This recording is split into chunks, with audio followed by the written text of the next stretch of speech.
This is Where We Live on Connecticut Public Radio. I'm Lucy Nalpathanchel. Full disclosure, my mother was a nurse. Producer Katie Pellico's mom, Linda Honan, is a nurse too. You can't argue with the fact nurses are a vital part of our healthcare system. They care for people when they are at their most vulnerable, and they help so many people heal. Coming up, we'll talk to local nursing students entering the profession. They're needed now more than ever because of a nursing shortage made worse by the pandemic. People may say it's burnout, the reason why nurses are leaving their jobs. We'll hear from Dr. Heather Evans, an assistant professor at University of St. Joseph, who says what they're experiencing is moral distress. That's later. Now, are you a nurse or have a family member in nursing? You can join us as well, 888-720-9677. That's 888-720-WNPR. You can share a comment on our Facebook page or find us on Twitter at Where We Live. With me now on Zoom is Dr. Theresa Brown, a registered nurse and New York Times bestselling author of The Shift, One Nurse, 12 Hours, 4 Patients' Lives. Also the forthcoming book, Healing, out in April. She's a frequent contributor to the New York Times. Theresa, welcome to our show. Oh, thank you for having me.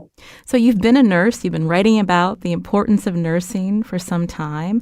I mentioned a nursing shortage. It's pretty bad now, but this has been a long-standing issue. Why?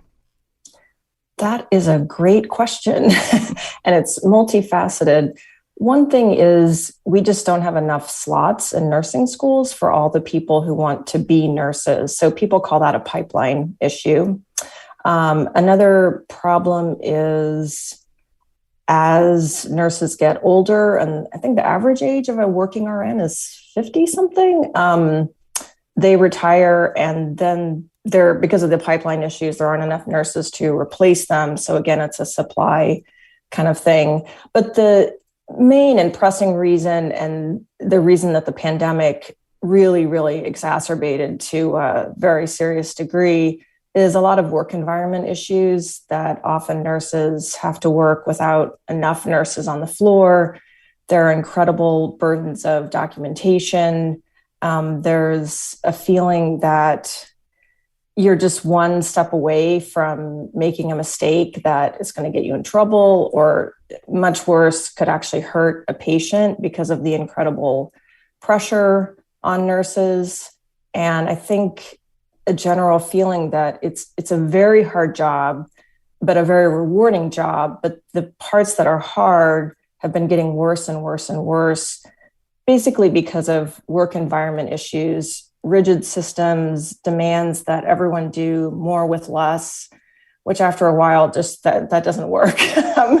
And the expectation that you can be two places at once, or oh, we don't have enough aides on the floor today. Well, the nurses can just do their jobs and the aides' job. Oh, the secretary is out, or we decided this unit doesn't need a secretary. The nurses can just answer the phones. Or at the hospital where I worked, at one point, they decided to reduce the number of transporters, people who take patients to and from tests and procedures. The nurses can do that. Well, that was a disaster because patients hated it because they had long waits, but it's just not safe to expect a nurse to be off the floor for half an hour. And he has other patients that need care and attention and need the nurse to be there. So those are a lot of the stresses. And as you said, moral distress, that feeling of not being able to be there in the way that your patients need. And you want to be, that's why you came to work. That's why you're so driven. That's what gets nurses out of bed at all weird hours and working 12-hour shifts. And then to feel like the pressure in the healthcare system to maximize revenue, which also means minimizing the number of nurses, is just too great. And I should explain what I said about minimizing the number of nurses. So doctors essentially earn money for hospitals because of the very complicated way that funding in healthcare works, which would be a whole nother session, right? A whole nother hour at least. But nurses are considered a cost to healthcare systems because we don't bring in any revenue. So we're the largest labor system in any hospital system, largest labor group. and seen as out and out an expense, right? So if a hospital says, well, we need to really cut our budget, they say, well, can we get rid of some nurses? And you won't find this written down anywhere. You have to read between the lines, but nurses on the floor will tell you they see it happen in all kinds of ways. Extra positions like wound care nurses being eliminated. And we don't need a team anymore to start IVs. The nurses on the floor can learn how to do that. Or once on the floor I was working, we had several nurses out on maternity leave. And I think someone was sick and was on FMLA. And we were just working short every single day because there's no money to say, bring in someone because all of a sudden the floor has 5 fewer nurses overall. Theresa, you've really painted a dire picture. We're going to be talking to local nursing students about why they want to enter the profession. But, this is really troubling when you hear, it explained this way. And when we think about how the pandemic has exacerbated this, you've talked with nurses that have been in these ICUs, during the height of the pandemic, and unfortunately, it still continues. And can you give us some examples of these compromising experiences they've been in? Yeah, I'll tell one example that I spoke with a nurse who was a travel nurse, and she said a patient in the ICU, suddenly a COVID patient, suddenly their oxygen saturations really dropped below normal. And apparently this can happen a lot with COVID patients. They'll be fine. And then all of a sudden, instead of having a 98% oxygen saturation, which is normal, they're in the 70s, which is an emergency. And she said, normally you would go in, you would disconnect the patient from the ventilator, which is breathing for them. And you would put what's called an ambu bag, you've probably seen on TV, on the tube that goes down their throat. And you would manually send air into the tube. So increase that pressure manually. And she was getting ready to go in and do that. And someone stopped her and said, don't do that. It's just going to spread COVID everywhere. This was very early in the pandemic. It's going to spread COVID everywhere. We don't know what that's going to do. We can't do that. Don't go in there. And the weight of having to be in a situation like that is incredible. And I'll tell one more story. I also talked with a nurse manager who was fairly high up, who said in her hospital, there were doctors were not compelled to come to the COVID ICUs. They could put in orders from somewhere else, but the nurses were always, of course, expected to show up. And, I just feel like, talk about feeling expendable. That really says it all. But I do want to say quickly, I do still love nursing, and it's a great profession. And when I talk to students, I tell them something's got to give. This is a great job. Patients need you, but let's really start talking about the problems because we need to fix them. You're hearing Theresa Brown here on Where We Live. She's a best-selling author of The Shift, One Nurse, 12 Hours, 4 Patients' Lives. She's an RN and a frequent contributor to the New York Times as we talk about the nursing profession, about the nursing shortage that has been a long-standing issue, how the pandemic has exacerbated, and what's driving people to want to become a nurse. You can join us if you're a nurse or a family member is in nursing, 888-720-9677, or find us on Facebook and Twitter at Where We Live. And so when we think about public perception of nursing and how that plays into why some of these issues have not been addressed, Theresa, can you talk about that? Yeah, I think people don't understand what nurses do. And I always give the example of Grey's Anatomy because on that show, which has been on TV for years and people love it, including one of my daughters, the doctors do everything. If the patient is having an emotional issue, the doctor is right there in the room with them. If there's an emergency in a room, the doctor's just out in the hallway and they can run into the room. That is not what actually happens in hospitals. It's the nurse who's the one on the spot because doctors, they round, they they make decisions about the patient's care. Their job is very, very important, but they are not the presence in the hospital 24/7. That's the nurse. And when I became a nurse and then started writing about nursing, I said to myself, this is my mission. And I use those words. I hope they don't sound grandiose, but to really educate the public about what nurses do. And that was a lot of what was motivating me about the shift, to show all the life in one day and all the responsibility and all the choices that we have to make. And so often, I think people don't realize that until they've been in the hospital or someone they love has been in the hospital. And then they look around and they say, oh, wow, all this work is being done by nurses. So I put some of the blame on just pop culture. TV is not real. And yet it does give us a representation that people take home with them. And at the same time, journalists don't often interview nurses. That has changed during COVID, which I think is fantastic. And there's a feeling among nurses of, well, I just keep my head down. I don't need to speak up. And that doesn't help us either, because I think then even nurses aren't always talking about our challenges. And I can give you a quick example of that. I wrote a column for the New York Times several years ago called One Nurse's Very Bad Day, which was this really horrible day I had at work, which was still very meaningful, but just lots of stress and incredibly busy. And in the comments section, someone said, oh, I'm so glad you wrote this, because now I can show it to my husband and he'll understand when I say I had a really bad day. And there were similar kinds of comments. And now my family will understand. So I think we're just not good at talking about all the amazing stuff that we do. Hey, I saved a life today.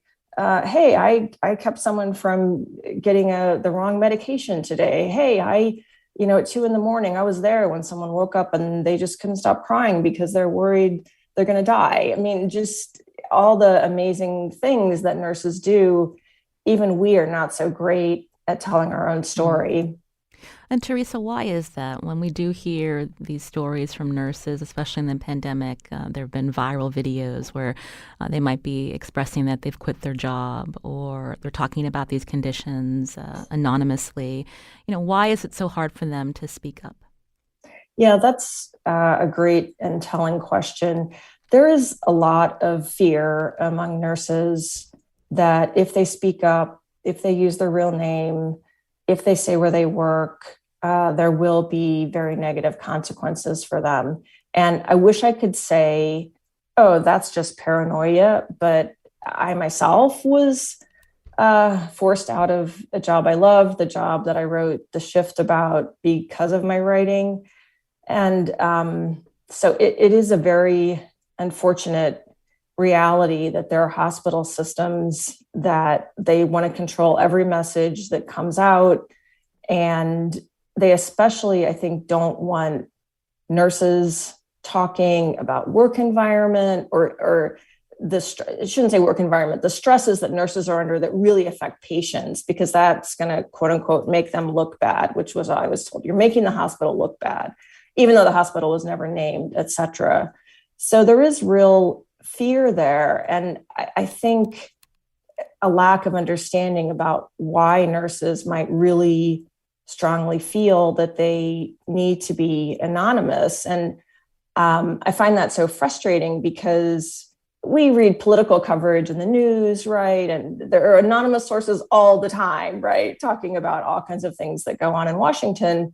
And yet, if a nurse wants to be anonymous, I'm not sure journalists understand the necessity of that for that nurse. And I certainly know other stories of nurses, well, one in particular who spoke out about what was going on during COVID and then got called into HR and had this just humiliating meeting where they asked her to read aloud their social media policy and policy for talking to journalists. And so there is a sense not just that we want to control the message, but why are nurses talking. We don't want them to be talking. So a sense of who has the legitimacy to speak about healthcare. I wish there were more protections for employees and for whistleblowers. That would be great. You're hearing Theresa Brown, an RN, here on Where We Live as we talk about the realities of nursing today. I thought it was really telling, Theresa, that you said that you love nursing, but you have been forced out. And so are you practicing nursing right now? I am not at the moment, which makes me sad. I'm only writing. For me, it's also a personal story. I was diagnosed with breast cancer now 4 years ago, and I'm doing great. But I'd been teaching when the pandemic hit, and I wanted to go back to work in the hospital because I felt like this is an emergency. I want to do my part. And one of my daughters made it clear that that idea just was very upsetting to her. Mom, she didn't say this, but so much as said, I don't want you to risk your life on the job. And I thought, that's fair. I just had cancer. I'm not going to do this. Felt terrible about it. And then realized, my guilt, first of all, helps no one. But second, is nothing compared to what the actual nurses who are working are going through. And then I set myself to, okay, I want to talk to nurses. I want to know what's going on. I want to be able to speak about the challenges that nurses are facing. So that's where I put my energy.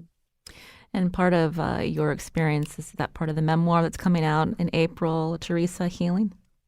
Yes, because I was an oncology nurse, then became a cancer patient, and was terribly disappointed that healthcare often just is not that nice to patients, and felt like a person going through the revolving door with kind of a cash register on the end. Even though we have very good insurance, it didn't cost me a lot, but it just, in so many small ways, was incredibly confusing, dehumanizing. And this is what I discovered. I thought I knew this because I'd worked with cancer patients, but getting a cancer diagnosis is terrifying, to be honest. And I think I'd never quite gotten that because you have to have some sense of a wall to be able to do the job. I couldn't come to work every day thinking, wow, all these people are terrified and I have to help them be less terrified. And, that's not sustainable emotionally for staff. But I'd also absorbed this idea of, I know what they're going through. Well, no, I didn't know what they're going through. And the patients I took care of were so much sicker. They had a much more serious, more aggressive disease than I had. And I was terrified knowing what I know. And it was really a revelation to me that we need our healthcare to be more compassionate. And that's the theme of the book. And looking at instances when I was a nurse and went the extra mile and more, and times I felt like I just couldn't do it. And also realizing that it's simple. People say, well, hospital systems have to make money and they have thin margins and they need revenue. But there were places that were kind, and they did it through very simple things: politeness, civility, explaining things clearly. This is not hard stuff. And yet so many places it didn't happen.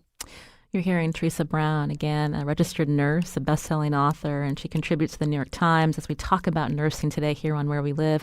We'll be back after a short break. You can join us too, 888-720-9677, or find us on Facebook and Twitter at Where We Live.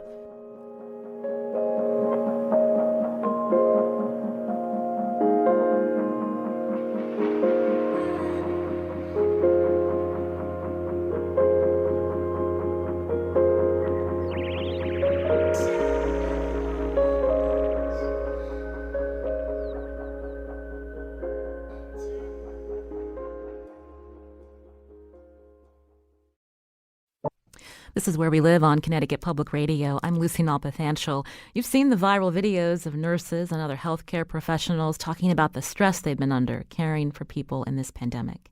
As we heard from guest Theresa Brown, the experiences of nursing staff over the last 20 months have exacerbated the nursing shortage. What's being done to help nurses during this public health crisis? Hartford Healthcare tells us it rolled out a peer support program more than a year ago. Staff are also connected to confidential counseling, and there's a partnership with American Nursing Association's Wellbeing Initiative. We wanted to hear more from nursing educators and local nursing students who are entering the profession. Joining us now on Zoom, Dr. Heather Evans, who's assistant professor at University of St. Joseph's nursing program. She's also a certified registered nurse. Heather, welcome to our show. Thank you so much, Lucy. It's really a pleasure to be here this morning and to share information about nursing. We don't always have the opportunity to make our voices heard. So tell me, when you are in the classroom and you're talking with future nurses, I'm wondering if you can tell us what they share with you about nursing, what they've experienced as they're, again, looking to get a master's at St. Joseph's, what their experiences have been on the floor. Yeah, well, at USJ, we actually have undergraduate students becoming RNs. We also do have master's degree students and doctoral students, and they're all under a great deal of pressure right now. Our students who are becoming nurse practitioners, they're working as nurses and going to school full time. So they're kind of in the trenches. They're seeing what's going on. They're experiencing this. They're being pulled in so many different directions. And, a story that I've shared, which is really meaningful to me, is that on the very first day of class this semester, I was teaching the philosophy of nursing course to master's degree students. And the first question I asked of the class is, what is nursing? I figured there's going to be a variety of different definitions, and lots of people are going to say different things, and we were going to kind of explore that. So, students raised their hands. The first person I called on, I said, so what is nursing? And her answer was really simple: not what I thought it would be. And it kind of made me pause. It almost made me gasp. This is a profession that I love, that I respect, that I'm so proud of. And to hear this student, who was in fact a new RN. She had been an RN for 1 year and was so motivated she had gone back to school to become an APR, an advanced practice registered nurse, to help us fill the gaps that we know exist in healthcare in our societies. And she did that right at the start of the pandemic, and she's pretty disillusioned by what's going on. Mm. So talk us through, when we hear that kind of anecdote, is that particular a nursing student getting the support now? And then the role that nursing educators like yourself play in helping address these shortages that we're hearing about too. Yeah, I have to say that the shortage isn't new. We've had a nursing shortage for a long time. We've had a broken healthcare system for a long time. In the United States, we really just focus on treating illnesses, and we undervalue health promotion and disease prevention. We spend more on healthcare than any other high-income country, yet our health outcomes are consistently worse. I mean, that says a lot. And this COVID pandemic has really just shined a light on health disparities all within our country. And these are from significantly entrenched social and structural racism, discrimination, and poverty. And we as nurses are on the front line. We are front and center to observe these inequities in our healthcare systems. And it's really, really hard. So we try to address that in nursing education. We try to empower our students to understand what is going on and to give them a voice, to help them so that as they move into the workforce or as they advance in their role as a nurse or an advanced practice nurse, they can speak up and start to make the changes that are really necessary in our healthcare system and in our societies. We know we have trouble recruiting students, especially students from diverse and underrepresented populations. We have to get better at that. Having said that, we just don't have enough ability to train the nurses we need. Can you quantify that for us when we think about the nursing programs in our state, the number of applicants you're getting, and how many actually get a seat, Heather? Oh, sure. Yeah, it's actually pretty surprising. In 2020, so last year, the seat capacity for new RNs, or registered nurse students in Connecticut, was 2,812. So just under 3,000 seats available for new RN students. Okay. But during that same year, there was 11,934 qualified applicants. So that's not all applicants. That's applicants that qualified to become a nurse, to take the program, to start nursing training in our university systems. So we have almost 3,000 seats. We have almost 12,000 qualified applicants. That means that only 23% of our qualified applicants can actually pursue that RN education. So we know we have a need, but we don't have the ability to train more nurses. And, it's not as simple as just, let's just, open more seats. Let's just enroll more students, which is what we'd love to do. But of course, that takes more faculty. And we also have a faculty shortage. 39 full-time faculty positions are vacant in Connecticut for our RN programs. And that doesn't even account for our other nursing programs or advanced practice nursing programs. And 50% of our full-time faculty for RN programs are over 55 years old. So we know that, there will be retirements at some point in the near future. We also lack preceptors and placements. So, it's not just book learning. We wouldn't want our nurses to only have book learning. It's great. There is a huge foundation of knowledge that our nurses and advanced practice nurses require, but they also need clinical experiences. They need preceptors. They need mentors who are working, who can take them under their wing. And that's hard. We've got nurses in the workforce working with lack of resources. They're overworked. They have too many patients, and now we're asking them to please take on a student. So they're being pulled. They already feel this moral distress because they know that they're not able to give the care that the patients deserve due to lack of resources, lack of staff, lack of support. And now they also feel the distress of that desire to mentor and support the new and upcoming nursing workforce. And they just many times don't have the ability to do that. Heather, you mentioned preceptors. So preceptors, they play a big part in clinical rotation. So these are hands-on opportunities that nurses have. Preceptors are the professionals letting students work with them. So they're getting that experience. Right. And, the trouble can be even more significant finding preceptors for APRN students. Those are students who are going to become nurse practitioners because they need to do their preceptorship. They need to be in clinical with another APRN or an MD or, a physician in their specialty areas. And again, that's really difficult to find. But in addition, those same preceptors can also precept PA students and medical students, and sometimes other students like physical therapy students or things like that.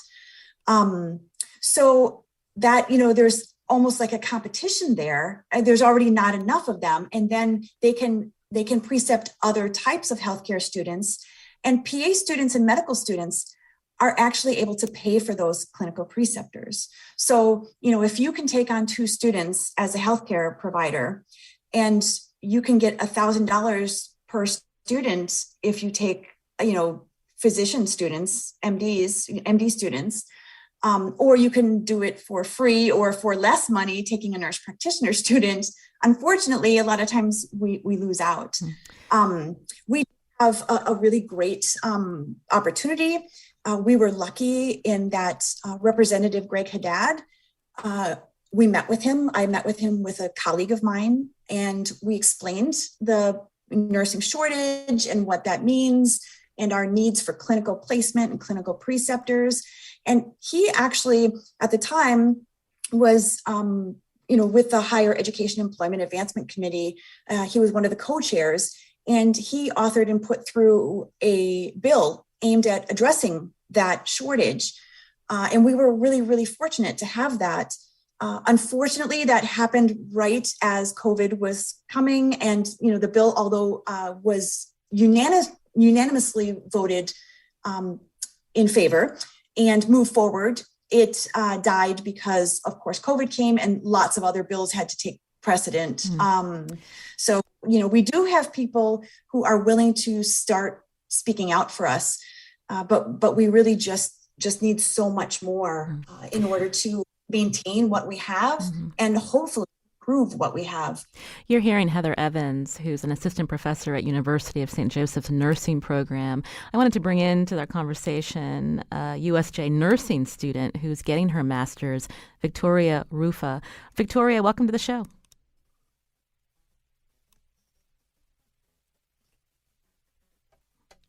Victoria, can you hear us?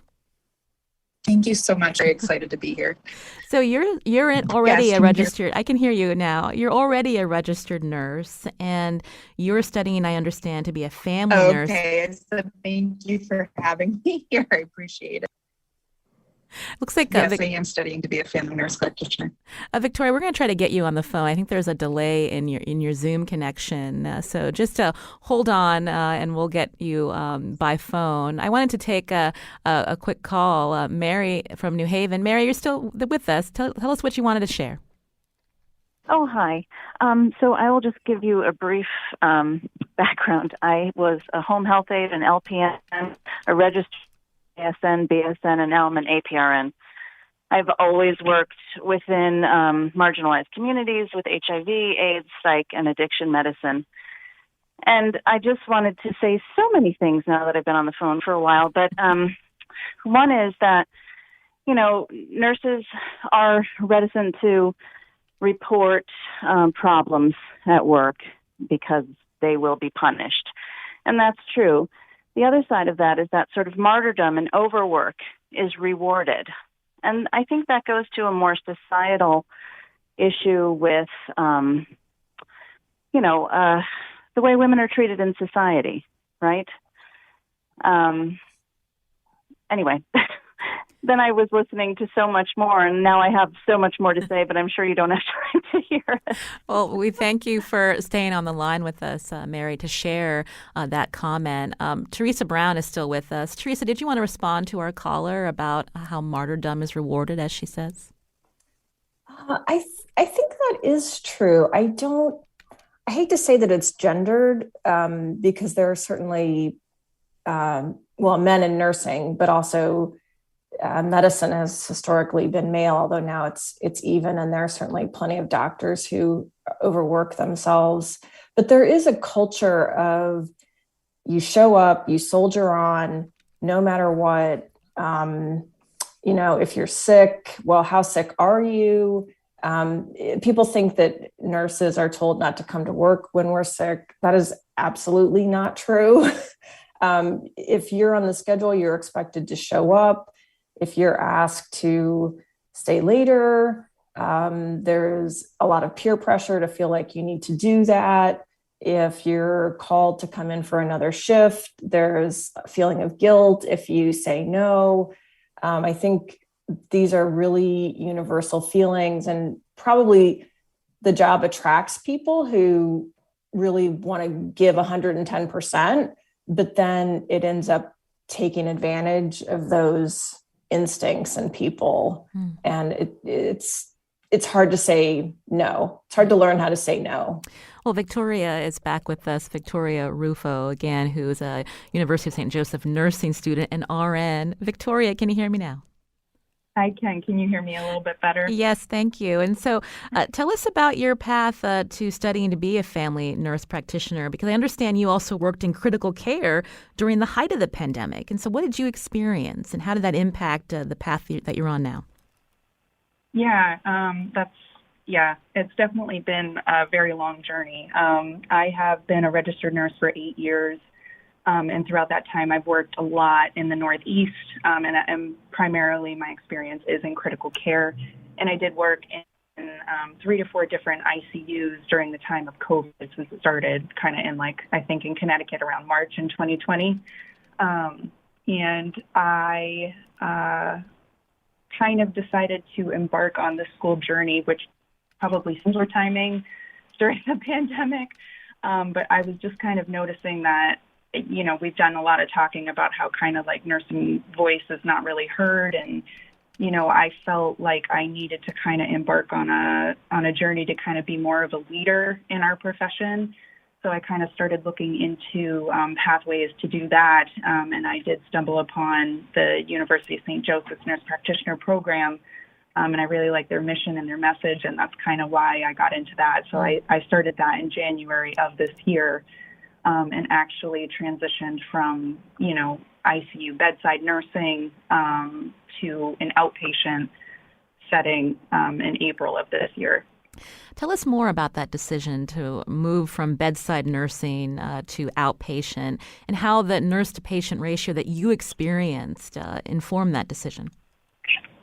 Yeah, so a lot of what, the people prior to me have been talking about, Theresa and Dr. Evans, about, kind of like the safety and this like moral, ethical dilemma is definitely very palpable. And I think we don't get asked a lot about it. And I agree with everybody saying that like nurses really don't have a voice. And if anything, they,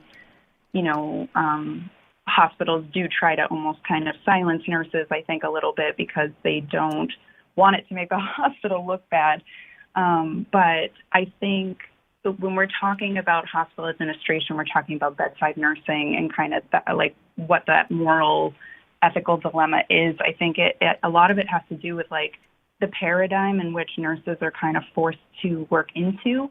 And we did a lot of conversation about this over the past semester about how, a lot of people think, medicine, or I should say like a medical paradigm, maybe more like doctors, physicians, or administrative. Their kind of focus is on, curative or treatment or diagnosis, because these are kind of or procedures, because these are kind of the things that bring in revenue for the hospital. That's what's really focused. But nursing is actually a whole another science in and of itself. And while we intersect with the medical paradigm of practice, a nursing paradigm of practice really is person focused. We're that catalyst for that patient that's not only helping them, with their medicines and their diagnosis, but we are, we will pivot to get the person social services if they need it, or pivot to get the person like financial services if they need it, or pivot to make sure that home they're going to be safe and they're not going to have a quick readmission. So there is like a lot of, Theresa talked about it, about, how nurses kind of pick up where other people left off. I actually call it the fallback technique, where nurses our role is so undefined to other people that aren't in our role that they just say, oh, well, if you're down an aide, the nurse can do it. Or if the secretary isn't there, the nurses can answer the phone. And this does create a moral dilemma, because while we're taught to care for the whole person and make sure that they have all of their needs met, we're just kind of being told you need to forget your education, you need to forget what you've been told, and you need to just do these tasks because this is what is going to make us the most money for the day. So, you mentioned the moral distress. So did you experience during this time like a 5-to-1 nurse-to-patient ratio? I did. And, there was one day during COVID, and this was during like the very first wave, where I came into work and I was placed on one side of the nursing unit, where usually in a critical care unit, it's set up where the nurse is stationed. You can kind of visualize all the patients. So if there's an emergency, nurses that can see that you need help. But because we were so short-staffed, I happened to be the only nurse on one side by myself, and they gave me a nursing assistant, and they said, you are going to take care of these 5 patients on these 5 ventilators for 12 hours, and it's not a discussion. It's just what's going to happen. And there was a, like a I'm sorry thing, but there's also on my side of things a lot of guilt. And just for the listeners who don't know, normal, safe staffing in like patient ratios should be in a critical care setting 2 to 1 because there's a lot of needs and a lot of emergency things that can happen when you're not keeping your eyes on these patients. And so in that shift, I, had to kind of like choke back whatever emotions were happening. And I was like, you know what, my eyeballs on these people could maybe be what saved their lives. And even if it's only 10 minutes instead of the, 30, 40 minutes they deserve, it's more than nothing. Mm. And this was a lot of what was experienced during the pandemic. And though the pandemic did exacerbate this, I'd be lying if I said these kind of things weren't happening even before COVID. It's not rare to come in and them to be like, we're short-staffed, you need to take 3 vented patients today, which is very unsafe. But, you kind of just rationalize with yourself that this is going to have to be okay. So. Well, I'm really sorry to hear that happened to you.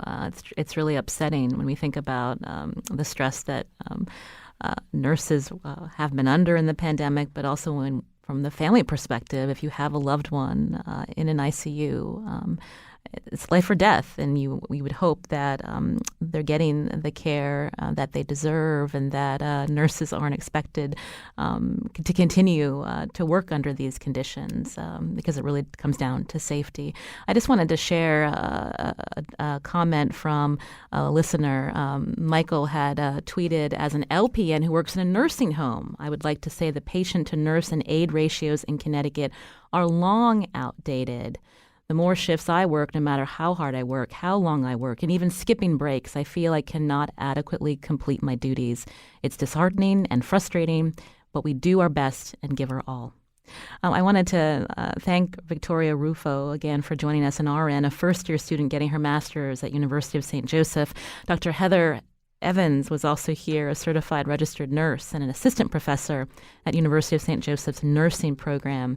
After the break, we're going to talk to another Connecticut resident who's in an accelerated nursing program. You can join us too. Find us on Facebook and Twitter at Where We Live.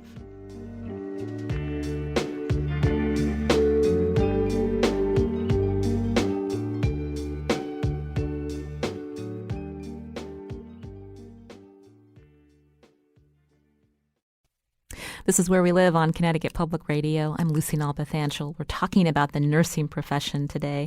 Joining us now is Tori Johnston, a first-year student in Quinnipiac's Accelerated Bachelor of Science in Nursing program. Tori, welcome. Hi. Good morning, everyone. I understand you're a recent arrival to Connecticut, and you were a nurse's aide before, I believe. So talk about this transition to become, I believe, a registered nurse. And, we've heard about a lot of the challenges in nursing. What excites you about this field? Well, I decided about, I think, 3 or 4 years ago that I wanted to become a nurse. I mean, I think I've always wanted it as a little girl with my little nursing bag. But I lost my job kind of unexpectedly. And I thought, well, is this one of those occasions where one door closes and another opens? And I was like, that's it. I'm going to do it. But of course, I had to fulfill all these horrible prerequisites before I could get to the application process. But 11 prereqs later, still working full time, I then also became a nurse's aide. I totally agree with the guy that tweeted in. I think nurses have a hard time, but nurses' aides as well in nursing homes it's a very, very tricky situation. But I think it made me more determined to do what I was going to do. And I started looking around for programs, and it really had to be an accelerated one because I can't really afford to be out of, the job market for that long. And Quinnipiac actually offered a 1-year start to finish. So do they ever cram it in that year? We are 18 credits, I think we did.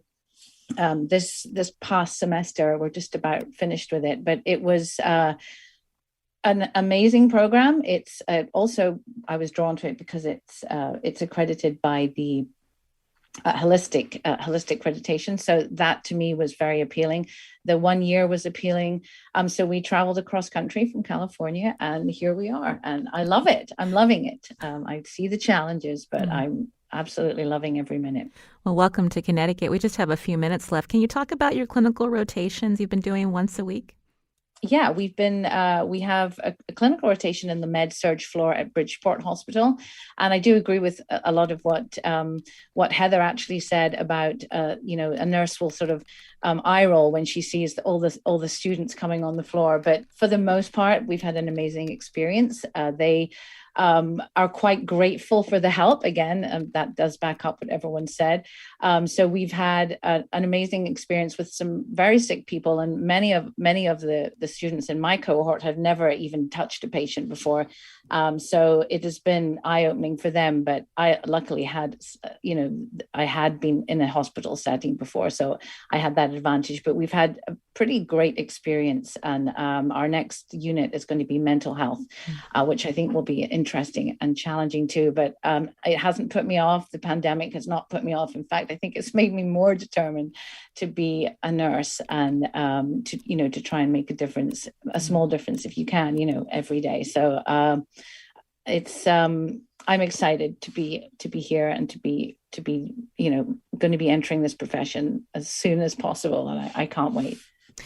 You'll be declaring a specialty, or what is something that you want to pursue once you get that BSN?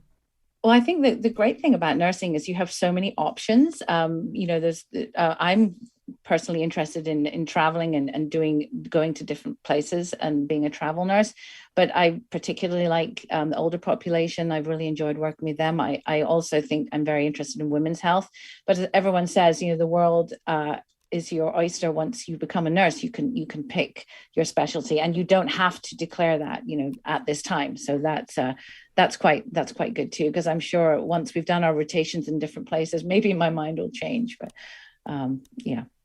Well, I think it's great to hear that you're pursuing this dream. Tori Johnston, a first-year student in Quinnipiac's accelerated Bachelor of Science in Nursing program. Thank you for talking a little bit about your background and your reasons for pursuing nursing, Tori. We need it. We need more of you. More of us. Okay, I'll see if I can duplicate myself. Thanks again, more Tori. than that. I wanted to share a tweet. Shannon writes, "My husband is an RN, a registered nurse at a Connecticut hospital that is nearly always short-staffed. It's definitely a decision," Shannon writes, "that the hospital is making to save money at the expense of nurses and patients." Sounds like we need to do a follow-up to this show. But I want to thank all of our guests for the really thoughtful comments about nursing, the challenges, and the joys. Today's show was produced by Katie Pellico. I'm Lucy Nalpathanchel. We hope you have a great weekend.